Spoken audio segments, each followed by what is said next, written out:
Boa noite. Eu acho que o jogo foi muito equilibrado, né? Muito equilibrado. E depois da expulsão do Anderson era normal que o CSA tivesse mais a posse e tentasse mais, né? As infiltrações, principalmente por dentro. Mas acho que na somatória toda o CRB foi mais competente nas poucas oportunidades que a partida ofereceu, tanto para nós como para o CSA.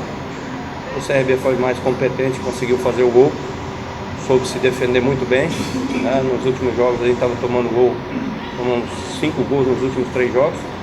Acho que conseguimos corrigir essa situação e agradecer a presença do torcedor maciça. 5 partidas em casa no ano, de 13, o CRB conseguiu 5 vitórias.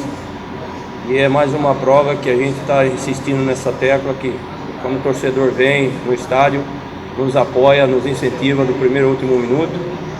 Mesmo hoje, com aquele sufoco que a gente estava tomando no final, o torcedor apoiou, incentivou. E quando isso acontece, aqui dentro o CRB é muito forte, acho que foi merecedor pela competência que teve e por saber sofrer, por saber defender o resultado e não tomar nenhum gol. Mazola, o que foi preciso você mudar do jogo contra o São Paulo para essa partida, o clássico diante do CSA? Nada, eu vou ser sincero para você, Luciano, eu tenho um monte de bobagem no jogo de São Paulo, antes, durante e depois do jogo.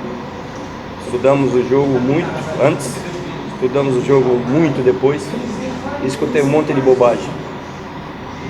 Nós temos que ter um pouco de atenção em relação a algum tipo de situação que a gente faz, algum paradigma que a gente faz, que o CRB evoluiu muito. O CRB hoje está com um calendário dos grandes times do Brasil.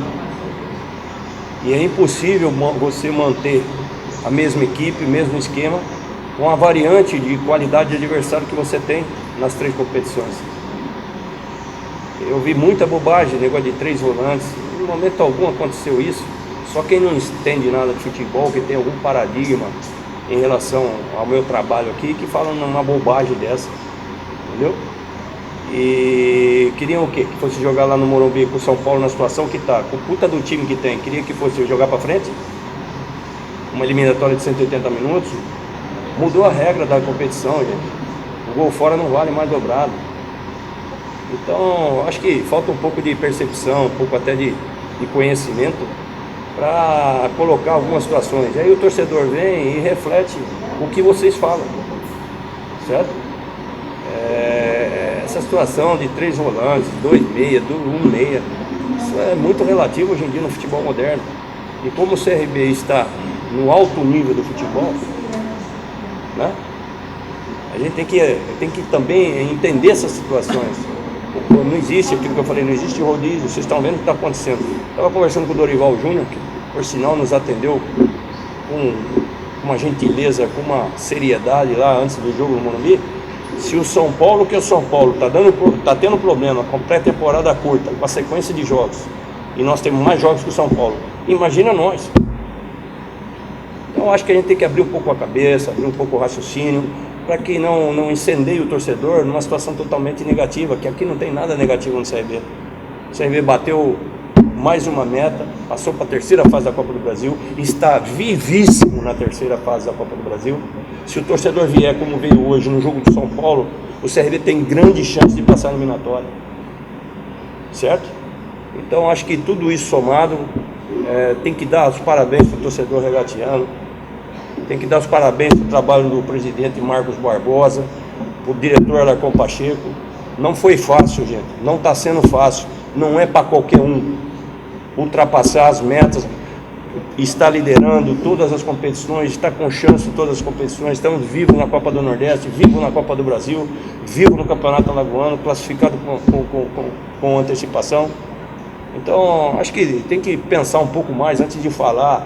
E querer deturpar alguma situação, alguma colocação que o treinador faz. Eu nem ouvido fui, entendeu?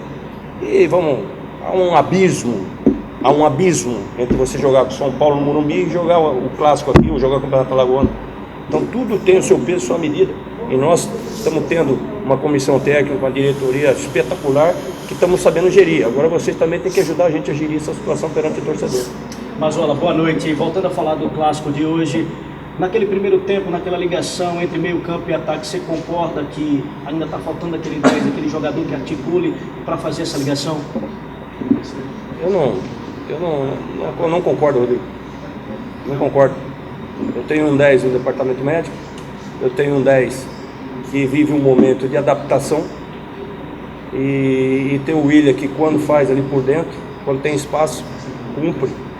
A gente tem que, não adianta ficar forçando essa situação, querer forçar a diretoria a quebrar o planejamento que está sendo feito e executado da melhor maneira possível.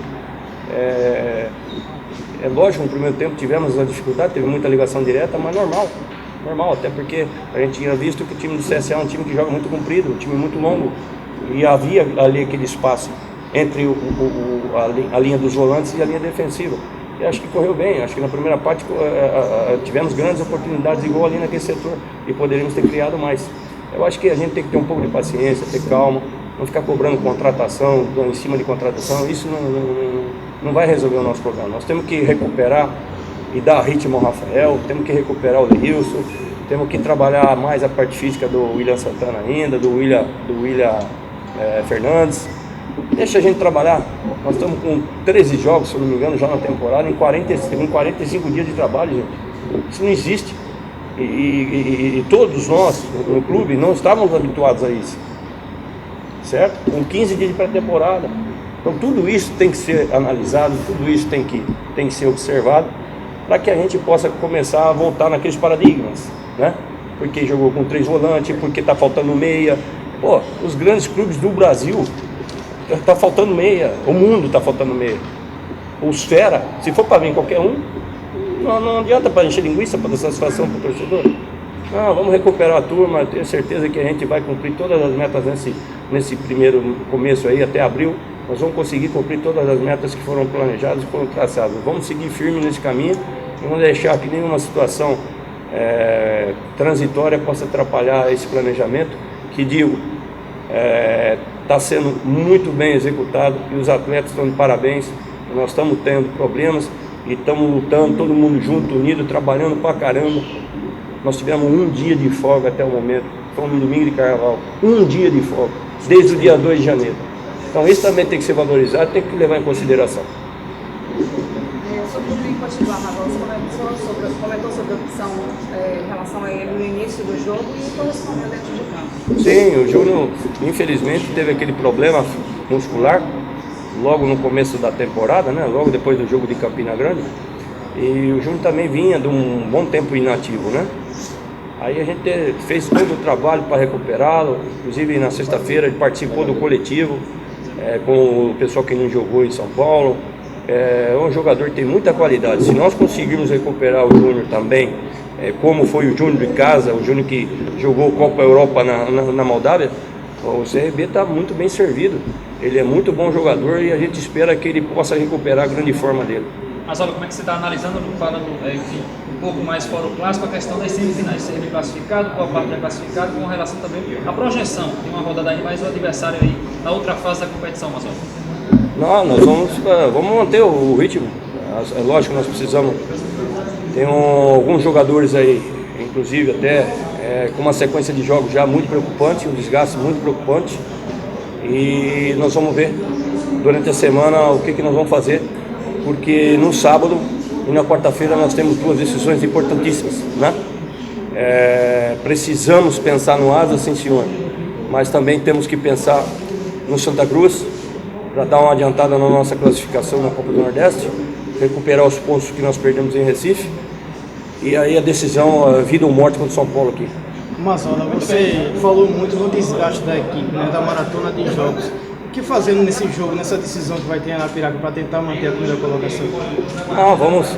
Vamos ver amanhã, né, na representação, vamos ver os estudos que vão ser feitos, o feedback com os jogadores, mas a gente já sabe de antemão que hoje era um jogo importante que poderia nos garantir a primeira ou a segunda colocação, né?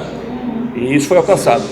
Então vamos conversar com o departamento de fisiologia, já existe, né, devido a toda essa situação, sequência de jogos, um dia só de folga, 14 dias de pré-temporada, mesmo fazendo as mudanças que a gente fez, é complicado. E nós vamos ver principalmente esse pessoal já acima dos 30 e tal, vamos ver se a gente consegue recuperá-los essa semana, ou para o Asa, ou então deixá-los inteiros 100% com o jogo do Santa Cruz. Mazola, tirando a vitória, o que mais te agradou nesse clássico? A presença do torcedor, a atitude do torcedor e a entrega e a dedicação dos meus atletas, menos com um a menos, faltavam 15 minutos se não me engano, mas o prolongamento, a dedicação defensiva que nós tivemos e passar um gol sem tomar gol, né? Um jogo sem tomar gol. Eu estava meio preocupado com essa situação e hoje correu tudo bem, a gente conseguiu. Eu penso que foram esses dois os grandes destaques: a presença do torcedor, o incentivo do torcedor, a 5ª vitória consecutiva em casa, 100% de aproveitamento, e a entrega total dos meus jogadores, mesmo com um homem a menos, a gente conseguiu segurar lá e não tomar o gol.